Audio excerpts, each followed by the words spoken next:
with just a couple of hundred people involved in protests, even with the rock throwing and all the rest. So I don't mean to play it down too much. But in the first day and a half or so, it really was that, Gary. It was, I think, by any yardstick, excessive to have Donald Trump Bigfoot the locals and move in the National Guard. I wonder if you can speak to that. Yeah, I think this is where things get a little bit dicey, Mark, because at one juncture, you had a law enforcement leader in Los Angeles say, quote unquote, we are overwhelmed. All right. So there's that. At other junctures, you've had local law enforcement say, no, we had enough resources. We didn't need to even call in what's called mutual aid, which is other local agencies, let alone the National Guard. So the story is still not totally clear, but what is clear is there's widely differing perspectives on it. One is, as you said, and as, by the way, California's Attorney General Rob Bonta has just concluded a presser here in Sacramento, virtual one, saying they are filing, of course, the expected lawsuit against Trump today. You don't have the authority to do this without the governor's approval. But I think the bottom line, Mark, is this. This is another one of those perception and reality things, right? I mean, some people say, okay, some pieces of concrete were thrown at people, say, yeah, they kicked the tear gas canisters back. Doesn't warrant this. Others, and they cite the videos of Waymos being torched, all the rest of that as, hey, listen, this was clearly getting out of control. And Mark, you will remember, I'll simply reference this. You'll remember back, for example, in the riots that affected places like Huntington Beach down there, right? When stores were looted, when not very many law enforcement people were visible. It's those visuals, Mark, that I think create problems for the Newsom administration and Los Angeles Mayor Karen Bass. Yeah, I just as long as we're going into the Wayback Machine, though, I would say I remember in 1992 when the Rodney King verdict came in, and I was here in Los Angeles then. You really had a sense of a city that was teetering on the edge of a total anarchical, violent craziness. They were pulling people out of the car. Reginald Denny was pulled out of that truck and he was beaten within an inch of his life. There was a real sense. I mean, as I say, I was here of fear in this city, and there were fires in many places. There is none of that here. This is a universe away, is what I was saying earlier, from what we saw then in '92. Now, I'm not saying that has to be the threshold, but that is a guidepost for when it would be appropriate to bring in the kind of national troop, a show of National Guard troops that we've seen in downtown Los Angeles. Yeah, and I think there is one more element to this that undoubtedly is going to be a major crux in terms of the legal battle that's going to ensue between California, and probably other attorneys general are going to sign on to that lawsuit as well, and the Trump administration, the federal government. And that is the federal government's contention that these protesters were interfering with federal law enforcement obligations, i.e. ICE officers. That's an element, Mark, that we didn't have, for example, in the Rodney King riots, right? I mean, they were basically the rioters were going after, Korean store owners and things like that. This is, I think, going to be the challenge for Bonta and the others, is you cannot legally and lawfully interfere with federal law enforcement officials. And that is going to be was that happening or not, I think is going to be a real crux in this whole legal part of this mess. That's a great point. I hope everybody took in what Gary just said. That's a great point. And as you say, that is an element that wasn't present even in some of these other incidents that have affected Los Angeles. I wanted you to take a look at Newsom in comments last night, as he was, or I think it was last night, as he was talking about the decision to bring in the troops on the part of Donald Trump. Go ahead, Tony, if you run it, please. What he wanted. This is what he intended by illegally acting to federal. The National Guard need to come into California? Of course not. He flamed the fires.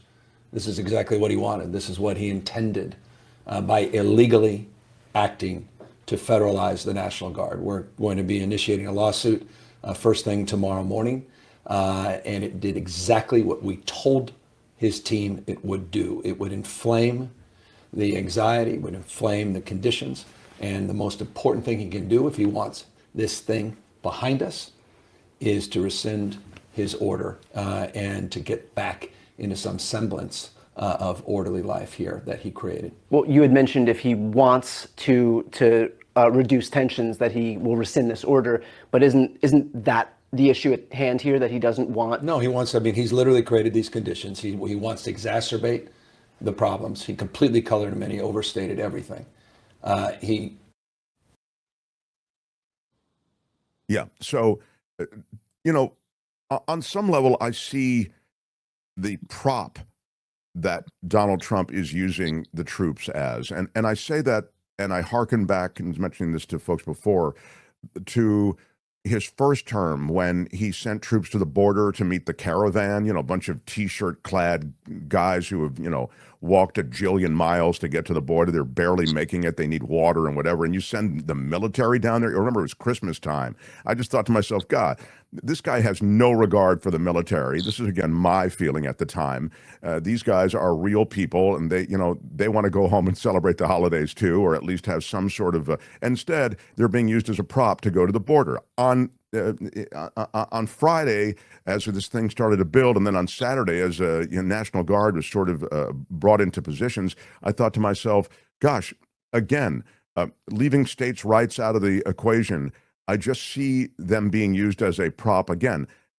I like what you said, which is, well, you can interpret this situation as the beginning of a much bigger thing, and it needs some kind of outside help. Or you could see it the way I see it, which is, it's Trump trying to stir the pot. Yeah. Well, I'll tell you, I think all of us, I would hope, I assume all of the reasonable folks in your audience, Mark, would agree that whether it be local law enforcement, California National Guard, and of course, there's been talk now over the weekend, would 500 Marines be activated? I think we're probably a couple steps away from anything like that. But what is concerning, and I think is also going to be a problem for Bonta in the lawsuit, is there were local law enforcement individuals, apparently some of them with fairly significant injuries as a result of the conflicts. And that also is going to be used by the Trump folks as, again, evidence for, look, things were spinning out of control. I mean, apparently, and Mark, you're right there in the middle of LA media, so they're covering this obviously 24/7 nonstop. But apparently, right, chunks of concrete thrown off of overpasses at law enforcement that caused the law enforcement to have to retreat underneath the overpass to try to get safe. I mean, there's all those kind of things.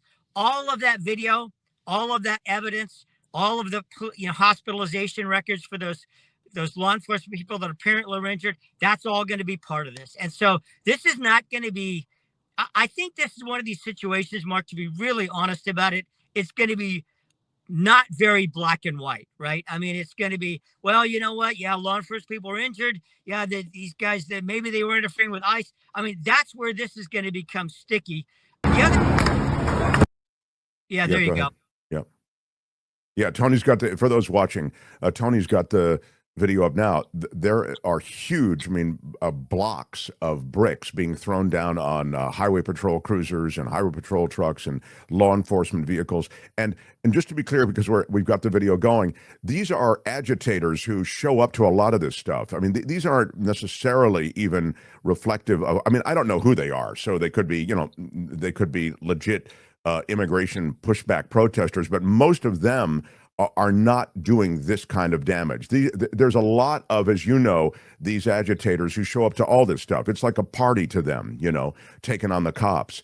And listen, it's very serious. Again, this is real damage being done, not only to the vehicles, but as you say, to people who are involved in the law enforcement community. So, one way or the other, wherever they come from, they have to be dealt with harshly. Yeah. And you make an important point, Mark, and this is where it gets really difficult to sort out motivations, right? I mean, some of the folks, as you rightly point out, there are people who just are self-proclaimed anarchists. That's not a pejorative term. That's a descriptive term, right? They truly believe that there's government overreach across the board, doesn't matter Republican, Democrat, or otherwise, and they are literally, in their views, fighting against that. Some of those folks do appear around the country at various of these situations. And that makes it difficult for local political leaders and local law enforcement to say, look, our community isn't doing this, right?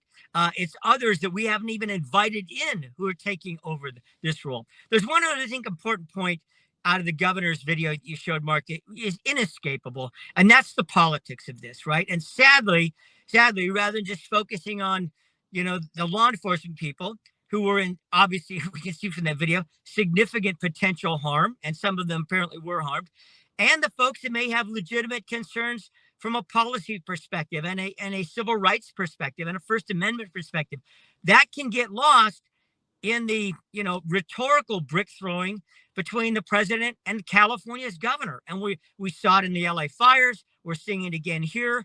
I mean, this is where you just wish the politics could take a back seat to trying to get something like this settled down and keep it out of just call it like it is, a potential 2028 showdown or even 2026 midterm showdown. I mean, your beat is politics, and of course you are sensitive to that. And I think you're right about that. I mean, two things can be true, right? That it's both political, but also it may be real federal overreach and Trump fanning the flames. I mean, Newsom could be right about the fact that, Trump is fanning the flames. He wants this. He can exploit this politically. Then we get back into the politics of it. And he is sending a message. And so it's a fascinating complex, nuanced situation that's going down, even as it becomes very dangerous in LA. And, now the ICE raids, these ICE raids are going to continue. And there's really a military flex to them. Gary, we're seeing them, and California is particularly vulnerable. We have many of these communities involved in healthcare, in janitorial services, in the agricultural communities, in restaurants and food service world. So you see, there's almost an endless supply. If Trump just wants to make California an example, he can stay here with his troops for a long time. Yeah, and you make an important point, Mark, because simply numerically, it doesn't matter what side of this issue you're on. And part of it's just the fact that 10% of the U.S. population lives in California, right? But the vast majority of undocumented folks on a state basis live in California, but I mean, California has more of those folks than any place in the country, and everybody knows that. So you're right. I mean, it's no surprise that this would be happening here. And it's no surprise because, California, like it or not, has got the big blue, target on its back. And I say blue politically speaking, right? That is not going to go away. It's clear that Trump has made this something of a foil for a long time, as have other red state governors. And, to be honest about it, Gavin's stoked a lot of those fires himself, as you know. I mean, he's taken on the role as the antagonist in chief when it comes to other red state governors in Texas, Florida, as well as in Washington. In my last couple of minutes with you, it would be malpractice not to ask you about the breakdown in the Musk-Trump relationship, which seems to have gone to a pretty scary, I think, if you're watching this at DEFCON level. They are both really, it would seem, dug in. I'll just tell you this in full disclosure, I like to make my crappy prediction as public as I can. I thought that they would get back together. I don't know what the timetable is. I'm not saying right away, but I just felt they both had so many mutual interests that they would likely find some rapprochement on down the way. I'm not so sure about that now, but I wonder if I could get your thoughts on that entire thing and how it just disintegrated in a week. By the way, Mark, you neglected to note the fact that rapprochement must be a ding word. It is a ding word. For a long time, Mark Thompson devotees, you knew right away people were dinging at home, Mark. Yes, you're right. And you're right to call it out. Thank you. Yeah.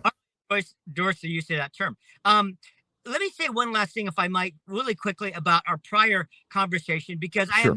I have no doubt that the California and other states v. Trump administration use of the National Guard, this is going to the Supreme Court, and it needs to, because in the end, the big legal argument is going to be over that, right? I mean, this is an important question. It really is. When does the federal government get to take over a National Guard unit in a state and bypass the governor? This is a question that really has to be definitively and can only be ultimately answered by the U.S. Supreme Court. And I believe it's going to be. It's going to have to be. That's the last thing I have to say about that. Now, by the way, just let me say this last thing about your last thing. It seems as though that could set the stage, a Supreme Court ruling or weighing in on this for the next 3.5 years. I mean, because there could be a lot of this, as you said. I mean, this may be the template for the way this administration proceeds. Template is also a ding word. And I think it very much and very relevant to things going forward over the rest of this administration's lifespan, how the Supreme Court weighs in on this. Yeah, so, absolutely. And by the way, if we want to go in the way back machine, remember the National Guard was used by the other side, right? By the Johnson administration and the Kennedy administration, right? And the civil rights era down in the South, right? So this is something that needs to kind of be settled in the public's mind and in the mind certainly of the courts and administrations going forward. Now, Trump v. Musk, real quick. You know, it's hard. It was hard not to laugh in some ways on Friday and Thursday as this thing escalated. You're just like, okay, this can't be serious. And that's why some people even said, well, this was staged. I don't think it was staged.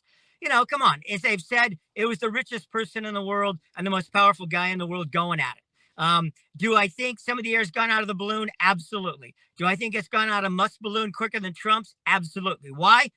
Because he is not the, he's not POTUS. He is not the leader of the free world with the guy of unlimited resources and power when it comes to things like the courts. So I think Musk has already shown that his appetite for this is dwindled to some degree. And he's got to be careful, of course, because with the Trump administration's fixation on tariffs and so forth, a lot of this could have a lot of negative blowback on Musk going forward.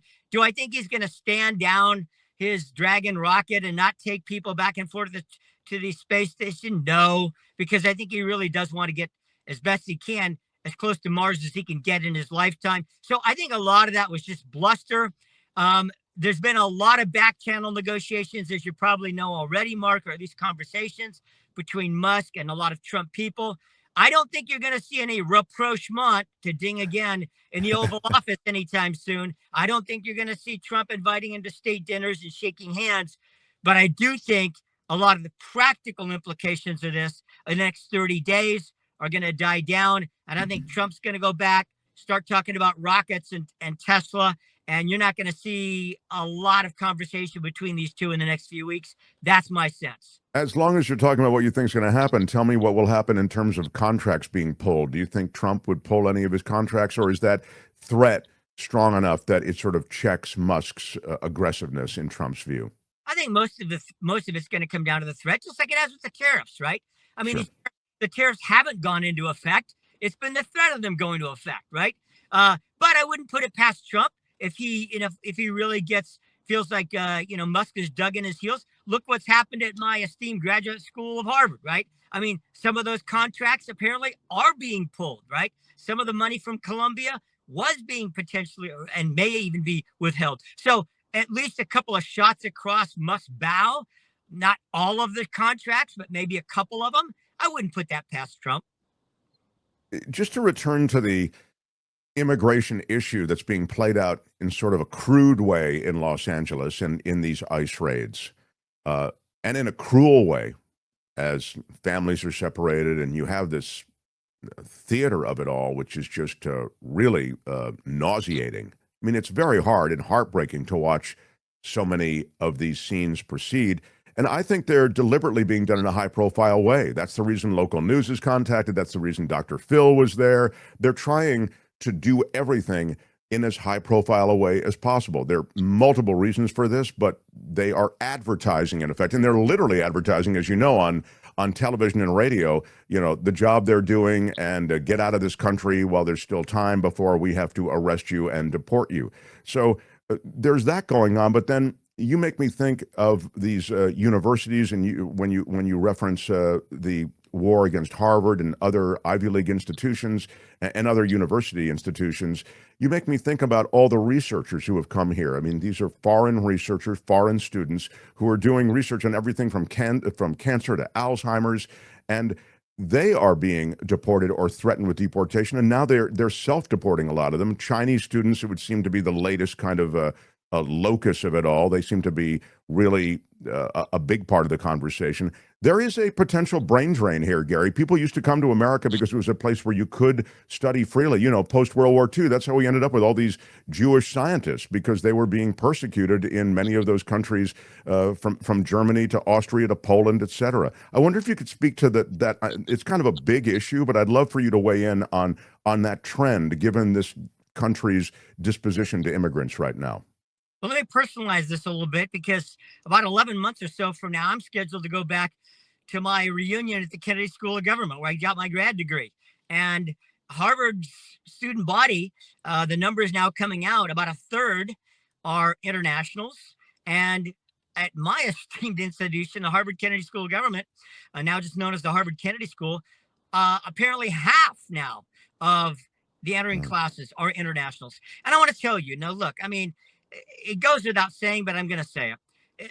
Wonderful people, right, that came and studied at the Kennedy School. I have friends from all over the world now, you know, that have various disciplines of all different kinds and stripes. And by the way, varying political perspectives. We had everybody from U.S. naval captains to people from the Miami Herald editors in the class. I mean, we had people all over the political and vocational spectrums. And Mark, I'm going to be very interested 11 months from now to see who's there, right? Right. Who actually is going to survive all this, continue on in graduate school and in the undergraduate college. And it could be a very different makeup. I don't know. I really don't. And of course, the professorial ranks as well. So to your point, there are some that are concerned that particularly in certain disciplines, right? And people oftentimes cite STEM, right? Science, technology, math, etc., as being one of the most critical of these, could be significantly affected. You know, there's an awful lot of people that come and study in the United States. And by the way, many of them, as you know, stay here, get jobs with major U.S. corporations or research institutions or universities. That's a big deal. Now, let me say one caveat that I think is going to be under intense scrutiny, and that is Chinese nationals, okay? There's an awful lot of reporting being done right now and a lot of digging going on about Chinese nationals, and that, I think, could be the tip of the spear of this thing, right? Particularly because of the strategic implications of it all, some of the actual documented folks, and I won't go into specific universities, but universities themselves that have cited protocol breaches, you know, by some of these folks that have been enrolled. And so I think that probably, like a lot of these things, is going to become the nexus of actual actions. Does that make sense? I think I personally, if you were to sort of ask me to look into a crystal ball, which is, you know, sometimes I hate to do, but in this case, I'm going to say, I would bet that not every international is going to be excommunicated from their college and university in the U.S. However, I do think there's going to be some targeting of those that they believe have nefarious purposes, and they'll have to be significantly documented by the universities and particularly the administration, because undoubtedly there'll be court challenges as a result of that. You know, it's funny, just the money part of it. A lot of kids who attend these institutions, they do so with all kinds of tuition breaks here and there. It's sort of like, you know, the MSRP on a car. Yeah, then they give you the credit for this, the credit for that. It's not quite as bad. But foreign students don't get any break on the MSRP. They pay full scale tuition. And as a result, they are valuable just from the standpoint of financial support to the academic institutions, as you're aware. So, I mean, there'll be an economic ding as well, don't you think? Yeah, and you know, what we haven't seen yet that apparently we're right on the cusp of, and this is what I'm going to be particularly interested in. You know, it's one thing with Harvard, over $50 billion endowment. Now, people don't understand that's not just all sitting in a drawer somewhere. 80% of that is earmarked by the donors, could not be used for anything but the specific purpose it was donated for. So it can't just be pulled out and stuck in another pot. But what I'm really interested in, and perhaps more concerned about, Mark, is public institutions. For example, questions being raised in the last week or two about whether institutions like the University of California, the largest public university system in the world, and its sister system, the California State University system, there's been talk in the Trump administration of withholding funds from those public systems. That would have a lot more immediately damaging effects, because the only way in the short term to deal with that. These are institutions, some of them have endowments, yes, but nothing like Ivy League schools, for example, or a Stanford. So they could be impacted very quickly. And it would be on the course on the state to backfill that. Here again, we go back to political wars between a Trump and a Newsom and the California legislature. It'd be incumbent upon that public entity, a legislature and a governor, to backfill those immediately, because it's not easy to raise those kind of funds in the, in the billions with a B, to make up for that in the short term. That's such a great point. I didn't think of the state side.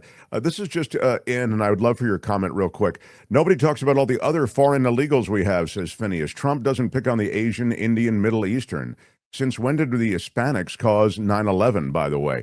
I think this is only partially true, Phineas. I think the ICE raids, are primarily concerned with the Latino community, but the travel ban and that's affecting some of these other ethnicities that you're referring to in your comment. I wonder if I can get a comment from Gary, though, on that. What do you think, Gary? Real quick, I'll say there are, now there's, of course, an attempt to document some of the actual folks that had criminal convictions or, who ICE was after.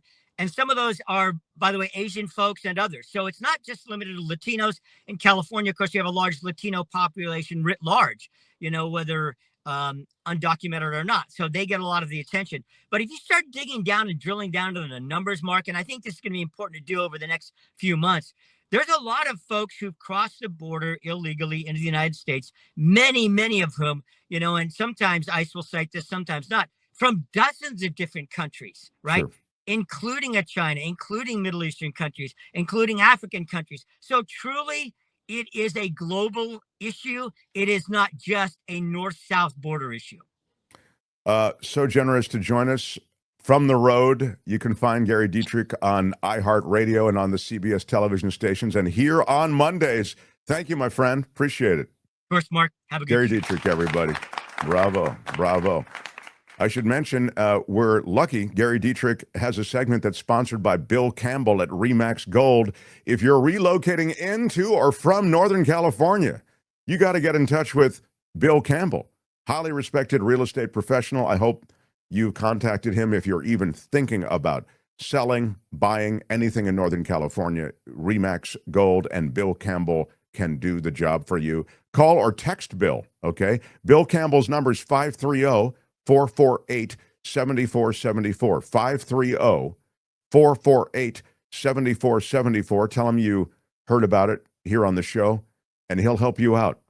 Bill Campbell at Remax Gold. Hi, it's Mark, and I thought that was great. Hit the notification bell. You'll know whenever there's a new video being dropped, and please subscribe to our channel to help us save the universe.